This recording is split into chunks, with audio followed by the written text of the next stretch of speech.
오늘 하나님 말씀 같이 좀 보겠습니다. 예레미야 25장 1절부터 14절 말씀. 우리 25장 1절부터 14절 우리 한 목소리로 같이 읽습니다. 시작. 유다 왕 요시야의 아들 여호야김 넷째 해 곧 바벨론의 왕 느부갓네살 원년에 유다의 모든 백성에 관한 말씀이 예레미야에게 임하니라. 선지자 예레미야가 유다의 모든 백성과 예루살렘의 모든 주민에게 말하여 이르되, 유다의 왕 아몬의 아들 요시야 왕 13째 해부터 오늘까지 23년 동안 여호와의 말씀이 내게 임하기로 내가 너희에게 꾸준히 일렀으나 너희가 순종하지 아니하였느니라. 그러므로 여호와께서 그의 모든 종 선지자를 너희에게 끊임없이 보내셨으나 너희가 순종하지 아니하였으며 귀를 기울여 듣지도 아니하였도다. 그가 이르시기를 너희는 각자의 악한 길과 악행을 버리고 돌아오라. 그리하면 나 여호와가 너희와 너희 조상들에게 영원부터 영원까지 준 그 땅에 살리라. 너희는 다른 신을 따라다니며 섬기거나 경배하지 말며 너희 손으로 만든 것으로서 나의 노여움을 일으키지 말라. 그리하면 내가 너희를 해하지 아니하리나 하였으나 너희가 내 말을 순종하지 아니하고 너희 손으로 만든 것으로서 나의 노여움을 일으켜 스스로 해하였느니라. 여호와의 말씀이니라. 그러므로 만군의 여호와께서 이와 같이 말씀하시니라. 너희가 내 말을 듣지 아니하였느니라. 보라, 내가 북쪽 모든 종족과 내 종 바벨론의 왕 느부갓네살을 불러다가 이 땅과 그 주민과 사방 모든 나라를 쳐서 진멸하여 그들을 놀램과 비웃음거리가 되게 하며 땅으로 영원한 폐허가 되게 할 것이라. 여호와의 말씀이니라. 내가 그들 중에서 기뻐하는 소리와 즐거워하는 소리와 신랑의 소리와 신부의 소리와 맷돌 소리와 등불빛이 끊어지게 하리니 이 모든 땅이 폐허가 되어 놀랄 일이 될 것이며 이 민족들은 70년 동안 바벨론의 왕을 섬기리라. 여호와의 말씀이니라. 70년이 끝나면 내가 바벨론의 왕과 그의 나라와 갈대아인의 땅을 그 죄악으로 말미암아 벌하여 영원히 폐허가 되게 하되, 내가 그 땅을 향하여 선언한 바 곧 예레미야가 모든 민족을 향하여 예언하고 이척에 기록한 나의 모든 일을 그 땅에 임하게 하리라. 그리하여 여러 민족과 큰 왕들이 그들로 자기들을 섬기게 할 것이나 나는 그들의 행위와 그들의 손이 행한 대로 갚으리라. 아멘. 과거 우리나라 역사를 보면 안타깝게도 두 강대국의 패권 전쟁 사이에 껴서 이러지도 저러지도 못한 처지에 놓여 있을 때가 참 많았습니다. 중국과 만주 대륙 안에 일어난 나라들 사이에서도 그렇고 중국과 일본 또 소련과 미국 사이에 이제는 중국과 미국의 패권 전쟁 사이에 안타깝지만 껴있는 모습입니다. 진보든 보수든 우파든 좌파든 모든 것을 떠나서 지금은 나라의 리더십 가운데 있는 자들의 결정이 이 국군에 얼마나 영향을 미칠지는 불보듯 우리가 잘 알 수 있는 사실입니다. 물론 개인적인 관점에서는 참 답답하고 안타깝고 제가 요즘에 그래서 뉴스를 잘 안 봐요. 은혜가 안 돼, 은혜가. 근데 그럼에도 불구하고 모든 것을 떠나서 나라와 나라의 리더들을 위해서 기도를 해야 할 때인 것은 분명합니다.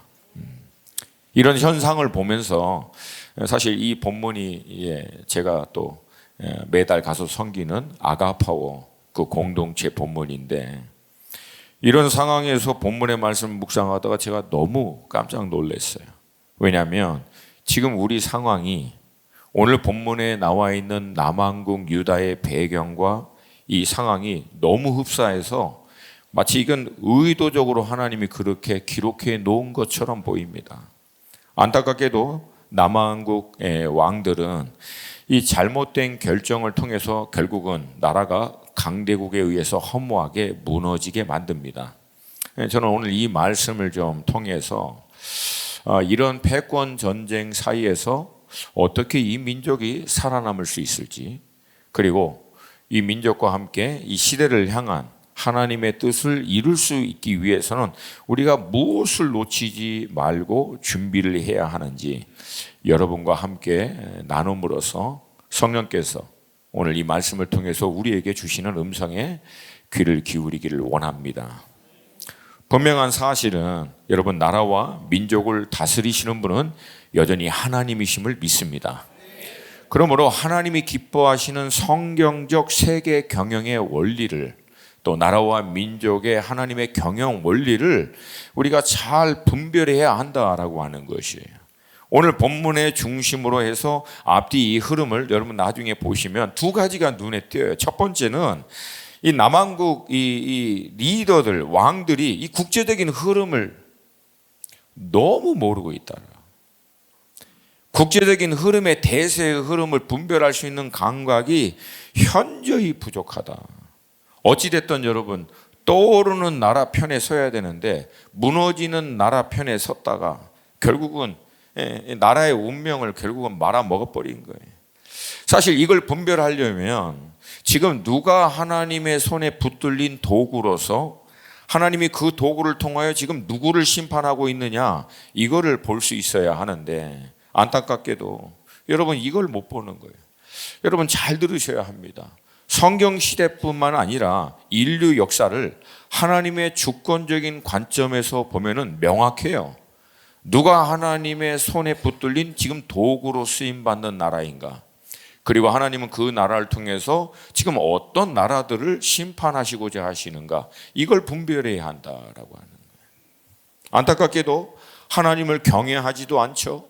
하나님의 종들을 통해서 선포되는 말씀에도 귀를 기울이지 않자, 유다는 하나님의 의중과는 이 반대되는, 참 어떻게 보면은 내린 결정마다 하나님의 계획과는 반대되는 결정을 통해서 나라가 결국은 멸망의 길로 향하게 됩니다.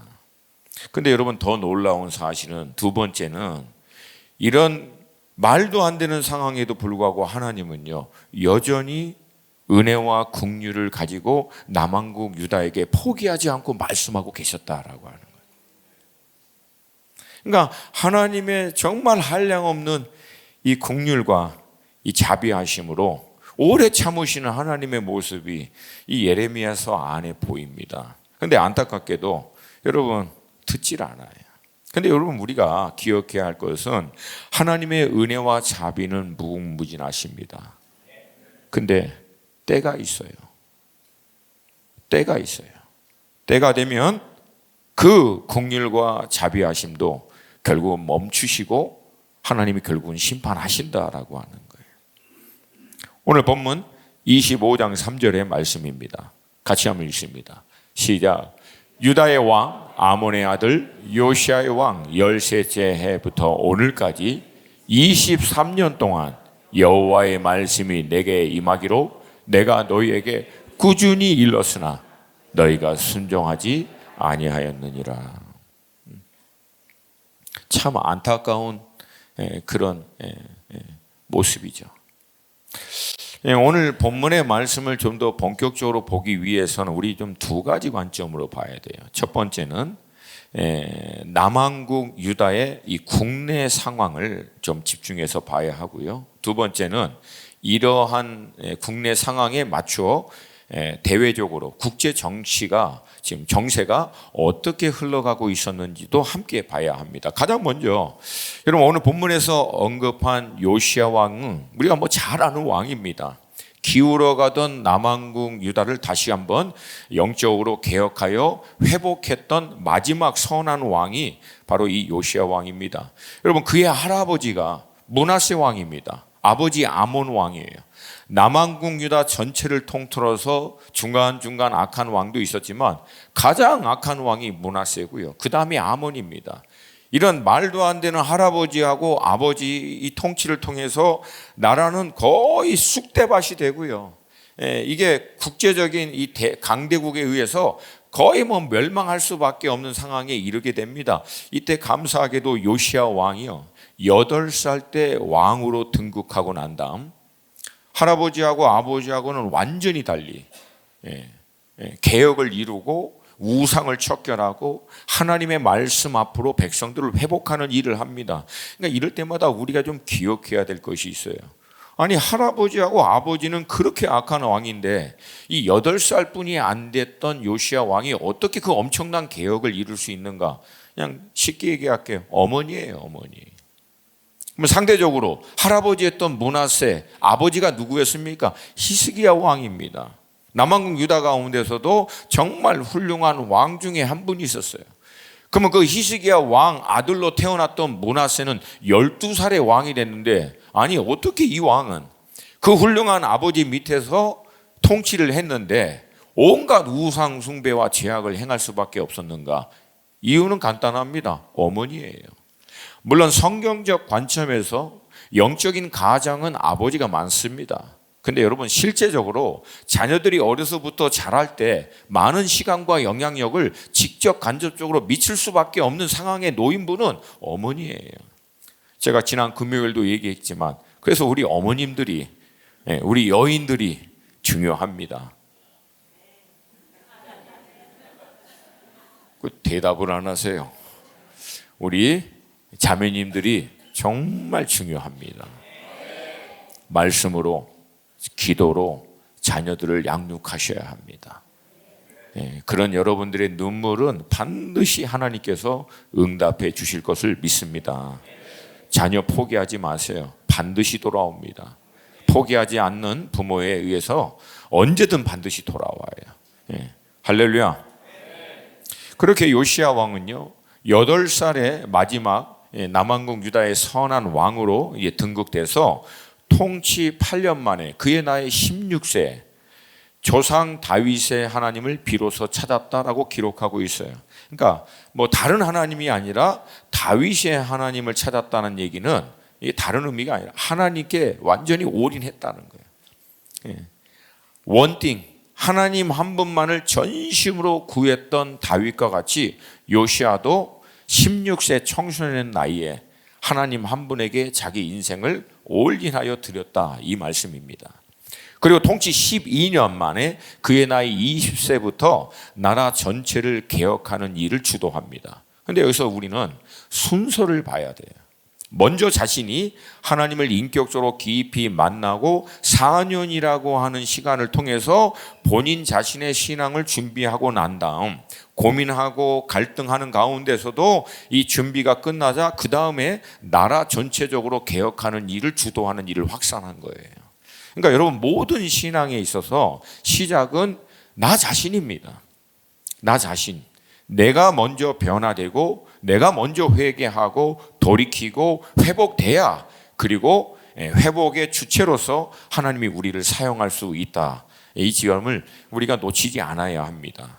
동의하시면 크게 아멘입니다. 이어서 통치 18년 때 그의 나이 26세입니다. 성전을 수리하다 하나님의 율법책을 발견하고 그 율법책 말씀을 들을 때 요시야가요 옷을 찢고 죄를 뒤집고 회개합니다. 이유가 하나예요. 왜 우리가 이 지경에 이르렀는가? 이유는 하나다. 우리가 하나님의 말씀으로부터 너무 멀어져 있다. 이유는 딱 그거 하나입니다. 이 나라, 이 민족이 이제 하나님의 임박한 심판을 받을 수밖에 없는 지경에 놓였던 이유는 하나다. 우리가 너무나 하나님의 말씀으로부터 멀어져 있기 때문이다. 그리고 모든 백성들이 들을 수 있도록 하나님의 말씀을 선포하도록 합니다. 그런데 안타깝게도 이 사건이 있고 난 5년 후에 그의 나이 31세 609년 아시리아와 함께 연합을 해서 바벨론을 대적하려고 했던 애굽의 바로의 이 북진을 막으려고 하다가 무기또 전투에서 요시야 왕은 생을 마감합니다. 이게 정말 이게 안타까운. 그러니까 어떻게 보면은 아니 이런 왕이 왜 이런 시대적인 국제적인 정세를 분별하지 못하고 무리하게 이 애굽의 북상을 막다가 안타깝게 이런 젊은 나이에 생을 마감했는가 볼 수도 있지만 여러분 두 가지 관점에서 우리가 이 배경을 이해해야 합니다. 첫 번째, 요시야 왕의 개혁에도 불구하고 이미 하나님은요 남왕국 유다를 향한 하나님의 심판을 결정했어요. 그 이유는 므낫세 때문입니다. 내가 므낫세로 말미암아 남왕국 유다를 용서하지 않겠다. 근데 여러분 잘 들어야 돼요. 그럼에도 하나님이 남왕국 유다에게 회개하고 돌이키라고 얘기한 거예요. 뜻은 정했지만, 근데 여러분 하나님이 뜻을 정했음에도 불구하고 돌이키는 유일한 사례가 뭔지 아세요? 심판하려고 해도 회개하면 돌이키십니다. 아멘입니까? 그러면 두 번째 결정적으로 요시야 왕이 그렇게 됐었던 이유는 뭔가? 그래서 이제 말씀드리면, 그러니까 하나님의 심판 있기 전에 하나님이 사랑하는 요시야 왕을 먼저 취하셨다라고 보는 관점도 있어요. 그리고 저도 거기에 동의합니다. 근데 또 하나는 요시야 왕의 이런 개혁과 맞추어서 하나님께서 예레미야 선지자에게 앞서 얘기한 대로 23년을 얘기했거든요. 그래서 간헐적인 회개와 함께 개혁이 일이 일어났긴 했지만 이 부분을 잘 봐야 돼요. 백성 전체, 나라 전체적으로 큰 흐름이 하나님의 말씀에서부터 돌이키는 이 큰 물줄기 자체가 돌이키는 일에 있어서는 실패했다는 거예요. 저는요 지금 우리나라 상황에서는 지금 관건이 이거라는 거예요. 간헐적인 회개, 어떤 죄로부터 좀 돌이키는 산발적인 이런 일들, 이걸로는 나라 운명 자체를 돌이키는 것은 불가능합니다. 지금 대한민국이라고 하는 나라에 특별히 이 교회가 지금 흘러가고 있는 이 큰 흐름에서부터 결국은 돌이키는 일이 가능해야만 하나님의 회복의 역사가 일어난다는 거예요. 근데 사실 요시야 때 개혁도 있었고 회개도 있었고 그리고 우상도 간헐적으로 무너뜨리는 일이 있지만 이 큰 물질기 대세를 돌이키는 일은 못한 거예요. 이러한 때 국제적인 이 정세는 큰 격동기에 휩싸이게 됩니다. 그 결정적인 사건의 시작은 오랫동안 이 북왕국과 남왕국 유다를 괴롭히는 바로 위에 있는 아람이라고도 부르는 수리아가 있습니다. 이 수리아가요 북방에서 일어난 강대국인 아시리아 제국에 의해서 732년에 멸망합니다. 그리고 10년 후 722년에 아시리아 제국은 북왕국 이스라엘을 또한 멸망시킵니다. 그리고 세상은 이제 아시리아의 어떤 통치 안에 들어가게 되고, 이 아시리아 제국은 남왕국의 히스기야 왕 때도 남왕국을 몇 번 쳤던 기록이 있습니다. 근데 이 일이 일어나면 좀 정신을 차려야 되는데, 히스기야 때 그 일을 경험하고 난 다음에 이 두 왕인 므낫세와 아몬은 국제적인 감각이 없는 거는 고사하고 전혀 정신을 못 차린 거예요. 그리고 우상 숭배하고 죄악을 행하다가 결국은 나라 완전히 쑥대밭 만들어 놓고 결국은 죽습니다. 근데 이때 감사하게도 요시야 왕이 640년에 왕으로 등극하면서 개혁을 주도하기 시작한 거예요. 그게 628년에 개혁을 시작합니다. 그리고 627년에 예레미야에게 하나님의 말씀이 임함으로 하나님이 예레미야를 통해서 남왕국 백성들에게 말씀하기 시작하고 회개의 운동이 일어나기 시작한 거예요. 잠깐. 근데 놀랍게 이 남왕국 유다 국내 안에서 이런 일이 일어나다 날 때 국제적으로는요 바로 그 다음에 626년 아시리아 제국 밑에 속국이었던 바벨론, 이 바벨론의 나보폴레살 왕이요 신바벨론 제국을 다시금 일으킵니다. 그러니까 저는요 이런 것을 보면서 남왕국 유다 안에 하나님의 백성들이 말씀 앞에 회개하는 일을 하다 보니까 하나님이 국제적인 정세의 기류도 바꿔가시기 시작하는 거예요. 아멘입니까? 그러니까 여러분, 우리는 국제 정세를 못 바꿔요. 이 나라의 정세도 우리는 바꾸기가 쉽진 않습니다. 근데 만약에 하나님의 백성들이 하나님께서 그 시대 백성들에게 원하시는 하나님의 말씀 앞에 반항하면 하나님이 바꾸신다는 거예요. 하나님이 역사하신다는 거예요. 이걸 우리가 놓치면 안 된다는 거예요. 612년 나부콜사살 왕은요, 메디나 이 군대와 함께 연합해서 결국은 아시리아 제국의 니느웨 성을 쳐서 함락시킵니다. 그 결과 사실상 아시리아 제국은 이제 기울어가기 시작하고 상대적으로 이제 바벨론 제국이 이제 세력을 이루는 거예요. 근데 이 신바벨론 제국의 세력에 위협을 느꼈던 오랜 전통적인 강대국이었던 이 바로가 이제 북상을 해서 아시리아의 남은 군대와 연합해서 이 바벨론을 견제하려고 하다가 이걸 막던 요시야 왕이 결국은 죽고요. 이 두 연합군은 바벨론에 의해서 패배합니다. 그리고 아시리아 제국은 609년에 지구상에서 사라져 버려요. 그리고 605년에 다시금 이 애굽의 바로가 바벨론을 향해서 대적하여 전쟁을 일으켜, 이게 갈그미스 전투입니다. 근데 결국은 애굽이 집니다. 그리고 세상은 바벨론의 통치 아래로 들어가요. 그리고 바벨론의 느부갓네살 왕은 애굽을 무찌르고 난 다음 여세를 몰아서 605년 1차로 남왕국 유다를 쳐서 끌려간 포로가 대표적인 인물이 우리가 알고 있는 다니엘이라고 하는 인물입니다. 그러면 여러분, 지금 하나님께서 누구를 심판의 도구로 지금 붙들고 계시는 거예요? 바벨론이에요. 그러면 남왕국 유다는 어느 편에 서야 합니까? 너무 어려워요? 이걸 못 본 거예요. 이걸. 오늘 본문은 이 모든 사건의 시작을 배경으로 한 605년을 얘기하고 있습니다. 본문 25장 1절 말씀 우리 같이 한번 보겠습니다. 시작. 유다의 왕 요시야의 아들 여호야김 넷째 해 곧 바벨론의 왕 느부갓네살 원년에 유다의 모든 백성에 관한 말씀이 예레에게 임하니라. 아멘. 이 모든 와중에서도 하나님은요, 오늘 3절에서 앞에 언급한 것처럼 요시야 왕 13년째인 627년부터 오늘 본문 605년까지 23년에 걸쳐서 끊임없이 말씀하십니다. 돌아오라고. 돌이켜서 하나님께 돌아오라고. 예레미야만이 아닙니다. 그 앞에는 스바냐 선지자, 그리고 예레미야와 동시대인 짧지만 하박국 선지자도 끊임없이 얘기해요. 그리고 예레미야는 23년 이때만이 아니라 그 이후에 41년까지 586년 남왕국 유다가 멸망하기 직전까지도 하나님의 말씀을 선포합니다. 지금이라도 회개하고 돌아오라. 근데 안 들어요.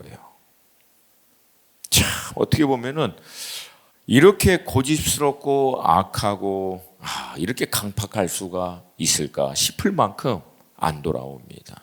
근데 여러분, 이런 연약함은 남왕국 유다 백성만의 문제가 아니죠.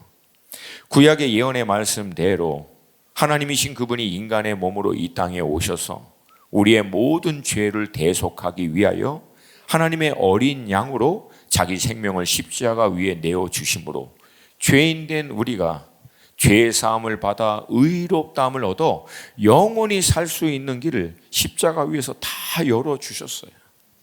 그리고 이 생명의 복음의 말씀을 지난 2000년 역사를 통해서 각 시대마다 당신의 종을 통하여 끊임없이 하나님 선포하셨는데도 불구하고 여러분, 우리 인생들은 좀처럼 돌아오지 않습니다.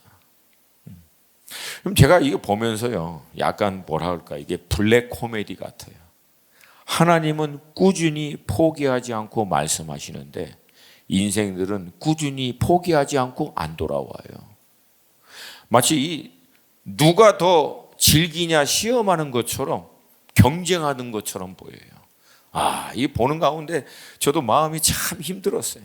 근데 여러분, 굿뉴스는 결국 하나님의 꾸준함이 이기십니다. 결국은 모든 나라와 민족과 족속과 방언 가운데 셀 수도 없는 영혼들이 회개하고 결국은 다 돌아오게 될 줄로 믿습니다. 여러분, 우리 개인의 인생을 보더라도 마찬가지죠. 우리를 포기하지 않는 하나님을 찬양합니다. 우리에게 말씀하여 주시는 것을 멈추지 않는 그 하나님을 찬양합니다.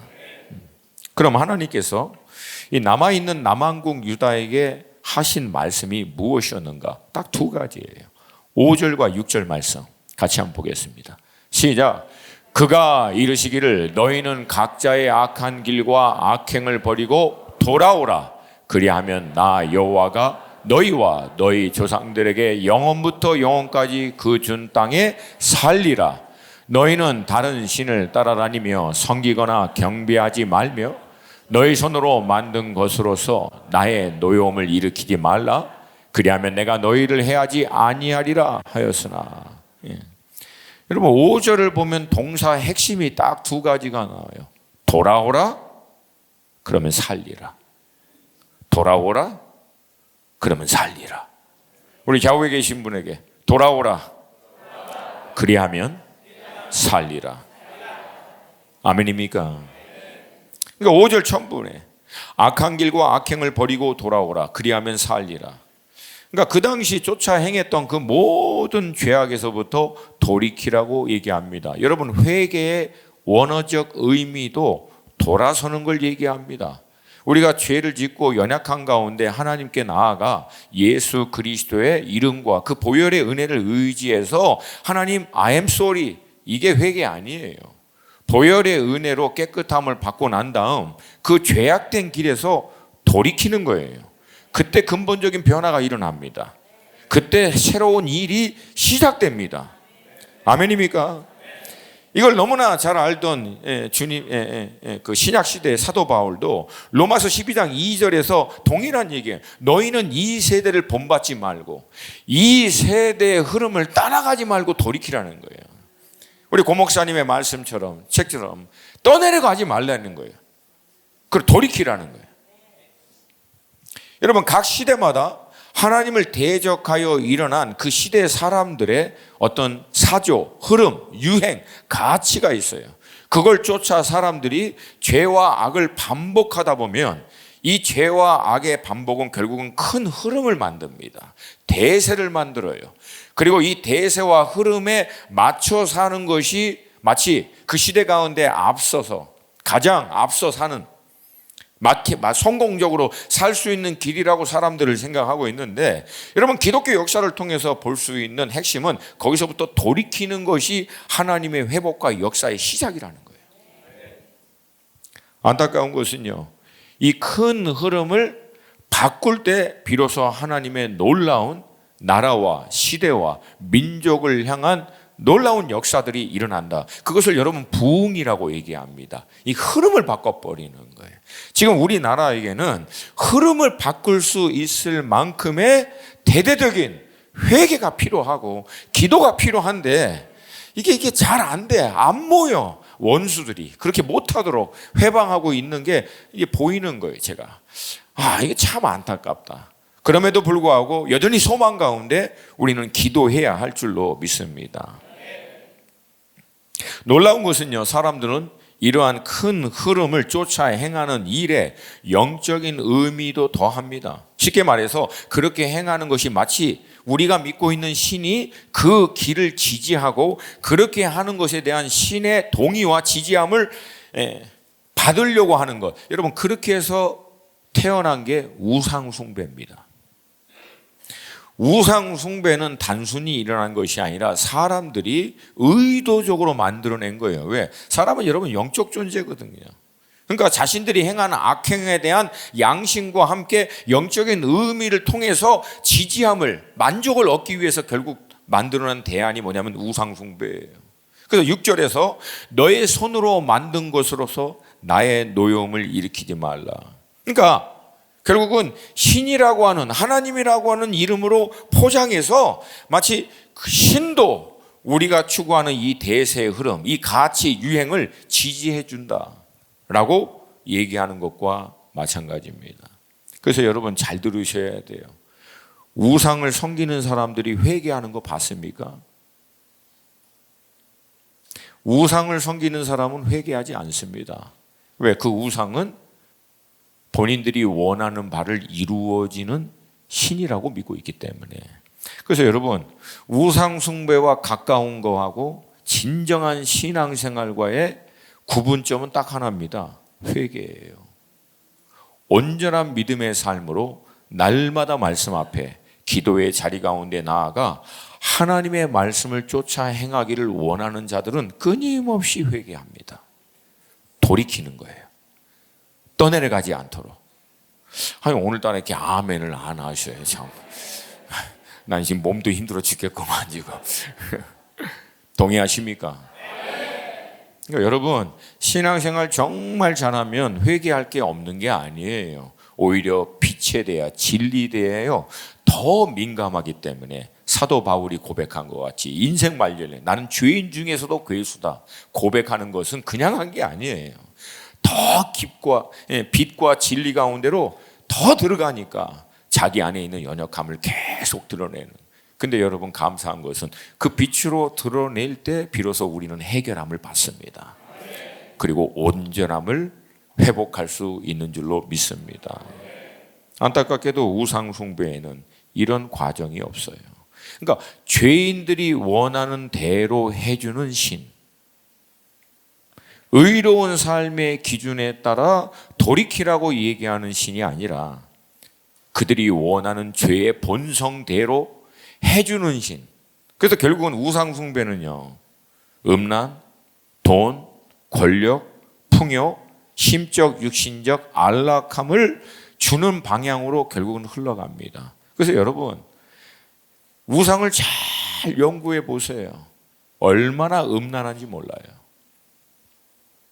그리고 얼마나 말도 안 되는 그 탐욕, 죄악, 교만 똘똘 뭉쳐 있어요. 왜 그래요? 당연히 그렇죠. 죄인들이 원하는 대로 해주는 신을 만들다 보니까 결국은 그 방향으로. 여러분, 그 식당에 가서 식사할 때마다 그 한쪽 구석에 그 배 나와서 이렇게 앉아 계신 그 뭐라고 불러요? 그거를. 예, 하여튼 달망가 뭔가. 이상한 거 있잖아요. 그리고 막 그 두꺼비 공통적으로 다 배가 나왔어.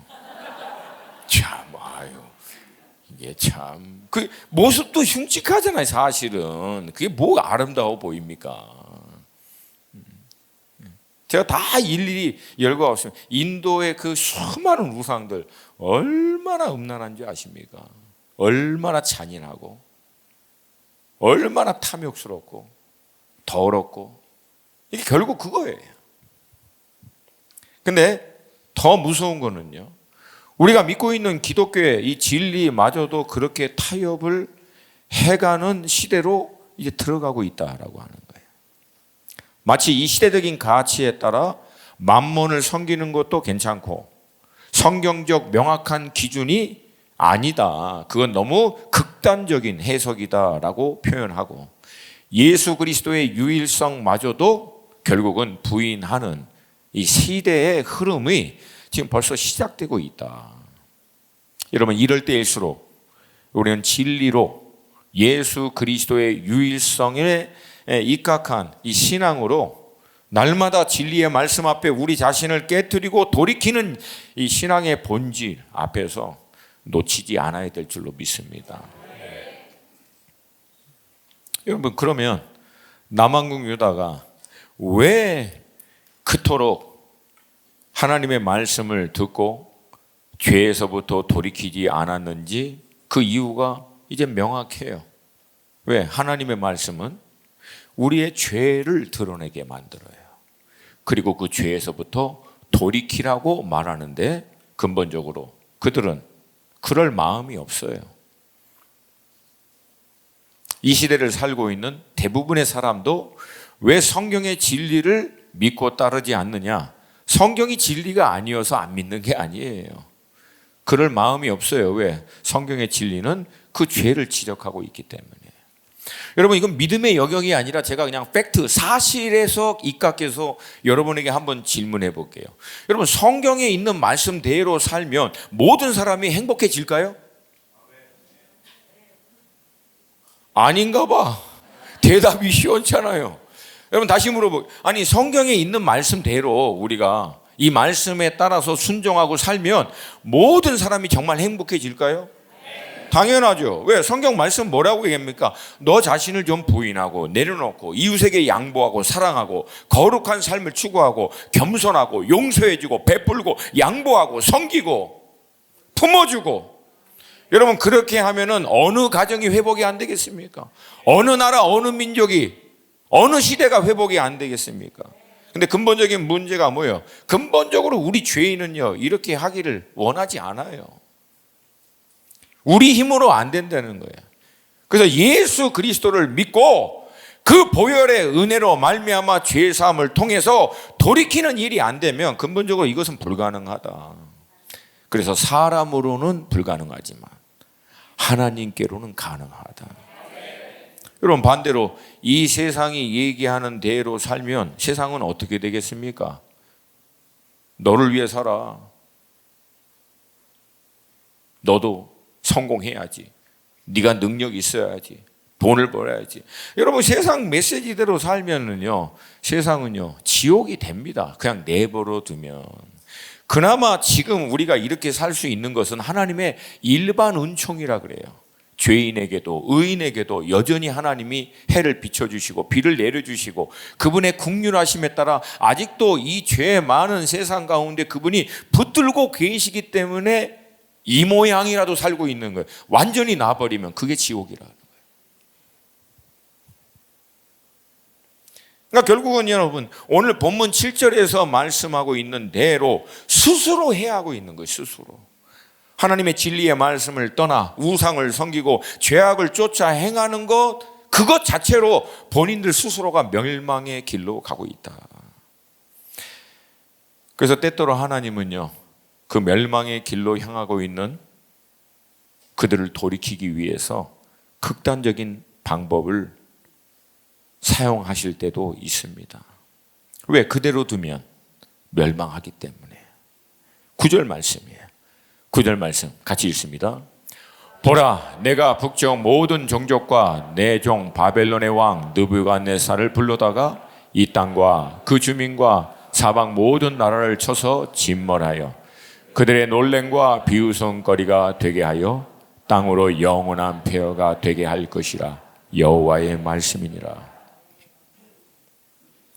사실 이 과정을 허락하신 하나님의 마음도 편하지 않죠. 왜냐하면 여러분, 이스라엘은 하나님의 장자의 나라고 하나님이 표현하시기를 하나님의 눈동자라고 얘기합니다. 그런 하나님의 백성을 이방의 나라를 통해서 하나님이 이 고통과 아픔을 통과하도록 하는데 어떻게 하나님의 마음은 편할 수 있겠습니까? 근데 그럼에도 불구하고 하나님이 행하시는 이유는 이 물리적인 심판을 통해서라도 영적으로 그들을 살리고자 하시는 것임에 믿습니다. 자식이 잘못될 때 정상적인 부모라면 그 자식을 징계할 때 자식이 고통스러워하고 아파하는 것을 누가 즐깁니까? 힘들죠. 그럼에도 불구하고 우리가 징계를 할 수밖에 없는 이유는 뭐예요? 그대로 내버려 두면 그 악하고 잘못된 행동이 그 자녀의 인생에 있어서 길이 돼버려요. 길이. 이게 길로 한번 방향성이 고착화가 돼버리면 돌이키기가 쉽다 안 쉽다? 안 쉬워요. 그 전에 돌이켜야 되는 거예요. 근데 놀랍게도 여러분, 하나님이 이방 민족을 들어 남왕국 유다를 그렇게 징계하심에도 불구하고 여전히 하나님이 그들에게 기회를 주시는 걸 아십니까? 여러분, 바벨론에 의해서 남왕국 유다를 하나님이 605년에 쳐요. 7년 후 598년에 2차로 또 칩니다. 그리고 10년 후 588년에 하나님 3차로 쳐요. 만약에 남왕국 유다의 죄 때문에 하나님이 그냥 심판하는 것이 하나님의 의도였다면 605년에 이미 끝내야 돼요. 바벨론이라고 하는 제국이 뭐가 아쉬워서 남왕국 유다를 남겨두겠습니까? 근데 하나님이 그렇게 하시는 이유는 뭐예요? 아무리 강대국이고 바벨론이어도 그 주권은 하나님께 있다는 거예요. 하나님의 의중은 남왕국 유다를 완전히 멸망시키는 것이 아니라 회복에 있기 때문에 바벨론이 그 손을 들었을 때도 하나님께서 명확하게 하신 거예요. 여기까지라고. 여기까지라고. 더 이상 넘지 말라고. 그리고 하나님께서는 처음에 7년의 시간을 더 주신 거예요. 그리고 두 번째 또 치고 한 다음에 10년의 시간을 또 주신 거예요. 그리고 지금이라도 돌아와라.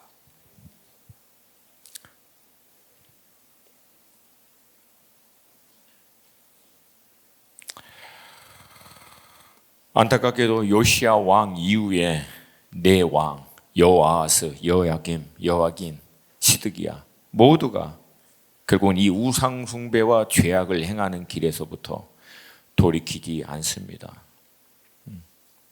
때로는 여러분 하나님의 심판이 무서워 보이는 것은 사실이에요. 근데 여러분 저는 더 무서운 게요, 인간의 죄성입니다. 하나님의 심판이 무서운 게 아니라 그렇게 말씀함에도 불구하고 돌이키지 않는 우리 그 인간의 그 죄의 그 강팍함, 끝끝내 돌이키지 않는, 이게 무서워 보여요. 그러니까 웬만하면 꺾이지 않죠. 그리고 또 하나님이 그렇게 징계해서 돌이키라고 이렇게 좀 만져주시면은요, 또 그거 가지고 또 하나님 앞에 따지는 거예요. 이렇게 하니 속이 시원하십니까? 사랑 안 되는데, 사랑 안 되면서 꼭 이렇게까지 하셔야 되냐고. 아니 그러니까 그렇게 하시기 전에 돌아오던가.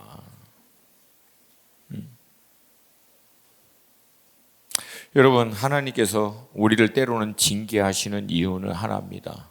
우리 영을 깨우시고 멸망으로 향하는 그 길에서 돌이키도록 하기 위함인 줄로 믿습니다.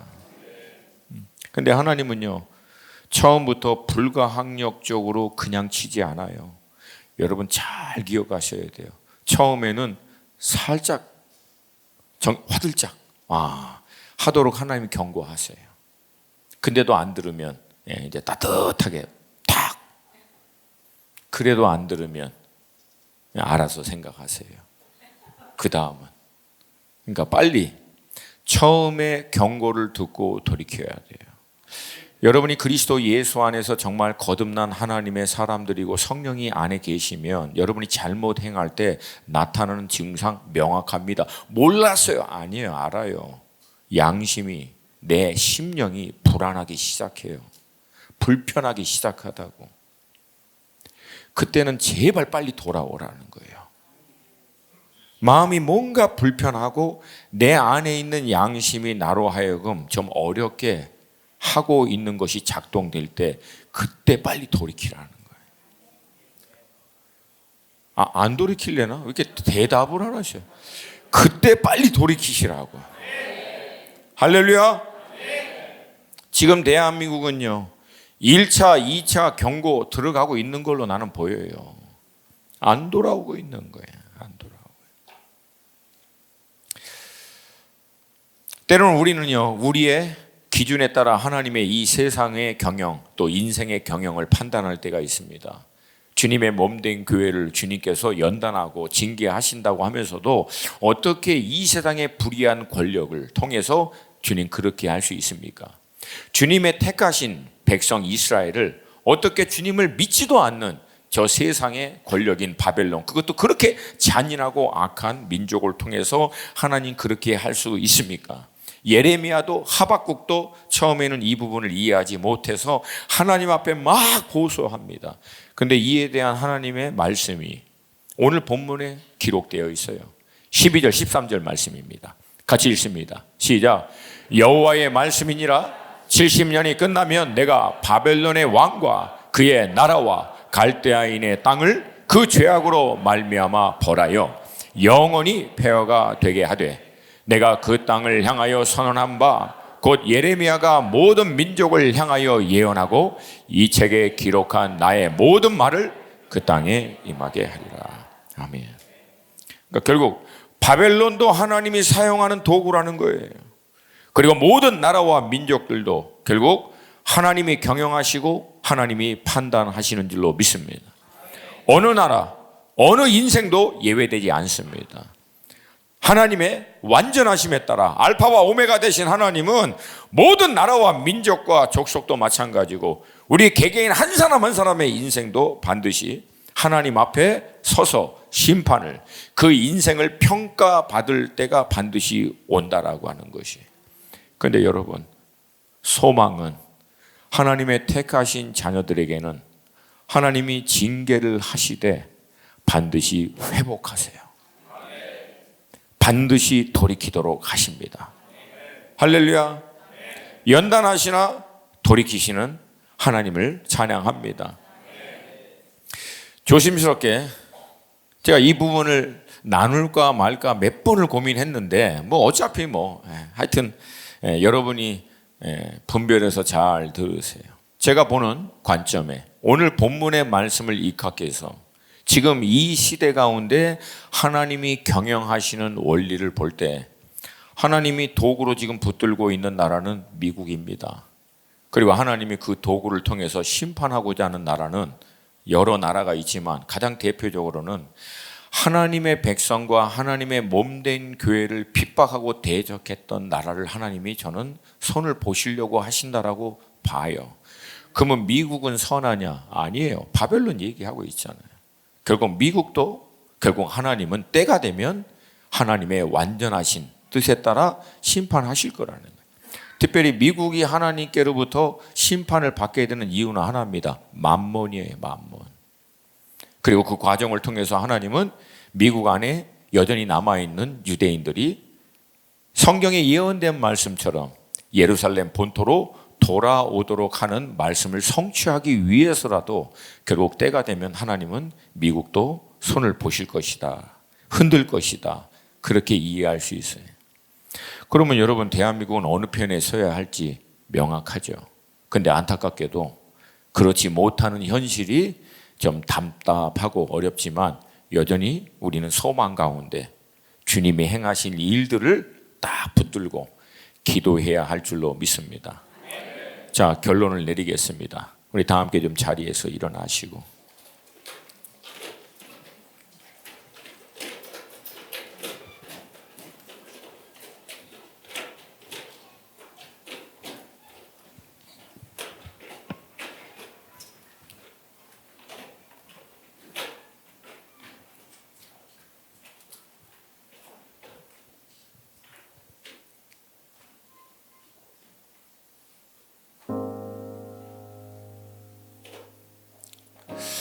마지막 부분에서 여러분에게 약간 좀 구체적으로 나누고 싶어서 기록은 했지만 이게 또 어떤 어려움이 있을 수 있어서 간략하게만 나눴습니다. 자, 그러면 오늘 이 말씀 앞에서 하나님께서 우리에게 주고자 하는 메시지는 무엇인가? 어떻게 하면 이 나라, 이 민족이 이 시대적인 패권 전쟁 안에서도 살아남고 이 나라 이 민족을 향한 하나님의 뜻을 분별하여 그 뜻을 이룰 수 있는 나라가 될 것인가? 또 그렇게 되기 위해서 우리가 놓치지 말아야 할 본질은 무엇인가? 첫 번째, 사랑하는 여러분, 따라서 합시다. 하나님을 집중하라. 하나님이 교회에게 하시는 말씀에 집중해야 돼요.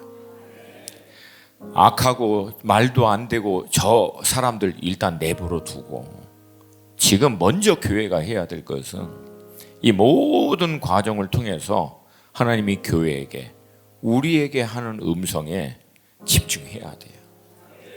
아멘입니까? 아멘입니까? 그래야 하나님이 국제 정세도 바꾸시고 나라의 흐름도 바꾸세요. 당신의 백성이 하나님의 뜻 앞에 분별하고 반응할 때 나머지는 하나님이 역사할 줄로 믿습니다. 두 번째, 당연한 말이에요. 주 우리 하나님을 마음과 목숨과 힘을 다하여 사랑하는 일을 타협하면 안 돼요. 왜? 모든 죄의 시작은 하나님이 최우선순위에서부터 멀어질 때부터 시작됩니다. 살아계신 하나님, 우리 주 예수 그리스도가 우리의 삶의 최우선이 돼야 되고 그 예수 그리스도 중심에 우리 인생이 정렬되고 정리돼야만 우리는 이 세대의 흐름에 휩쓸려 가지 않고 거슬러 하나님의 뜻을 쫓을 수 있는 믿음의 세대가 될 줄로 믿습니다. 그리고 마지막 세 번째, 우리는 악을 대항해서 싸울 때도 악으로 싸우면 안 됩니다. 선으로 싸워서 이겨야 합니다. 저희들이 나중에 막 너무 답답하니까 막 벨놈의 막 소리도 하고 막 그 농담도 하고 했는데, 이번에 찰리 커크 이 친구의 사망 소식을 딱 듣고 난 다음에 내린 결론이 있어요. 원수가 우리 가운데 하고자 하는 일이 있구나. 우리도 마치 그 악과 똑같이 악하게 대적하여 일어나도록 격동시키고 있구나. 그럴 때일수록 여러분, 우리는 오히려 진리로, 선으로, 사랑으로 무장해야 될 줄로 믿습니다. 물론 그렇다고 해서 무조건 다 괜찮다, 용서해야 된다, 내가 그 말 하려고 하는 게 아니라고요. 악을 대항해서 싸울 때 교회는요, 사랑으로 무장해야 돼요. 빛으로 무장해야 돼요. 주님의 주권을 신뢰함으로 마지막까지 우리는 선과 빛과 진리의 자리 편에 서 있어야 합니다. 그걸로 무장해야 돼요. 그리고 주님을 신뢰해야 돼요. 주님이 우리에게 주시는 말씀 앞에 우리는 반응하고, 나머지는 주께서 행하실 것을 믿으셔야 돼요. 할렐루야. 또 우리가 행한 우리의 연약함으로 말미암아 통과해야 할 대가가 있다면 우리 치러야 합니다. 그 부인하면 안 돼요. 통과하더라도 믿는 것은 반드시 주께서 회복하실 것이다. 온전케 하실 것이다. 믿으십니까? 믿으십니까? 그러므로 사랑하는 여러분, 진리로 무장하십시오. 날마다 하나님 앞에 나아가십시오. 빛으로 충만하시기를 도전드립니다. 그분의 의중과 뜻에 여러분 개인도 몸된 교회, 이 나라 이 민족의 교회 공동체가 반응하여 이 큰 흐름의 물질기를 돌이킬 때 비로소 하나님의 놀라운 새 일은 시작될 것이라고 믿습니다. 이 싸움 쉽지 않은 거 저도 알아요. 그럼에도 불구하고 저는 소망 가운데 이 싸움을 감당하기를 원합니다. 반드시 주께서 역사할 줄로 믿습니다. 이 시간 우리 딱 2-3분만 함께 기도할 때, 우리 자신과 이 나라를 위해서 기도할 때, 하나님, 우리가 살아계신 하나님 놓치지 않게 하여 주시옵소서. 진리의 말씀 앞에 날마다 서게 하여 주시옵시고, 하나님의 뜻을 쫓아 반응하되 마지막까지 선으로 악을 이길 수 있도록 하여 주시옵소서. 우리 주님의 이름 한번 부르고 두 손 들고 우리 같이 기도하겠습니다. 주여!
여호와께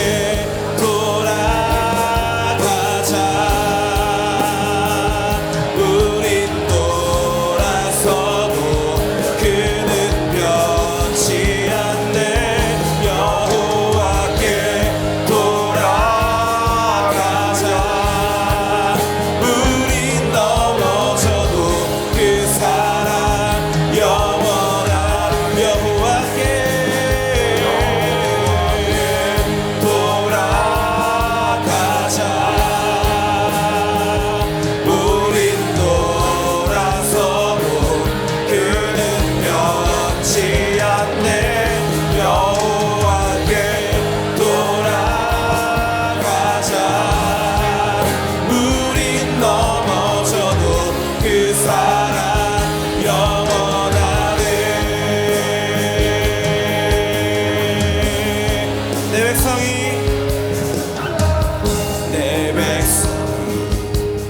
나를 떠나 돌아섰지만 내 사랑이 내 백성을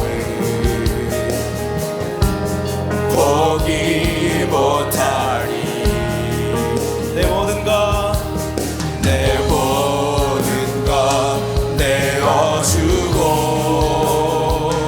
나 그들을 얻으리라. 여호와께 돌아가자. 우린 돌아서도 그는 변치 않네. 여호와께 돌아가자. 우린 넘어져도 그 사랑 영원하네. 여호와께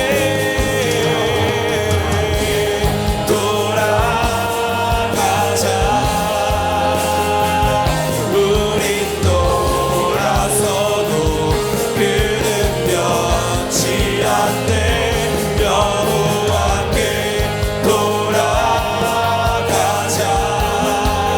우린 넘어져도 그 사랑 영원. 여호와께 돌아가자. 여호와께 돌아가자. 우린 돌아서도 그는 변치 않네. 여호와께 돌아가자. 우린 넘어져도 그 사랑 영원하네.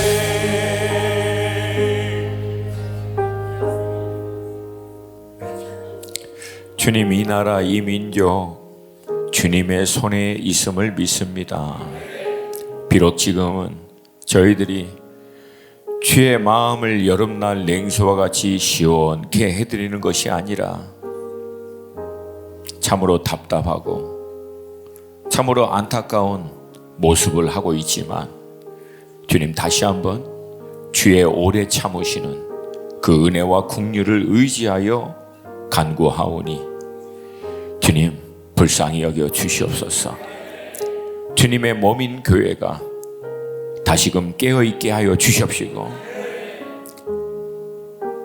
아버지께서 지금 교회에게 하시는 그 음성에 귀를 기울여 돌이켜 온전한 믿음의 자리로 회복되게 하여 주시옵소서. 반드시 이 나라 복음 통일이 이루어질 것을 믿음으로 선포합니다. 선교 한국이 회복되어 일어날 것을 선포합니다. 주께서 그 능력의 오른팔로 붙드시고 이 나라 이 민족을 통한 작정하신 주의 뜻을 이루시고 영광을 받아 주시옵소서. 감사드리며 예수님의 이름으로 기도합니다. 아멘.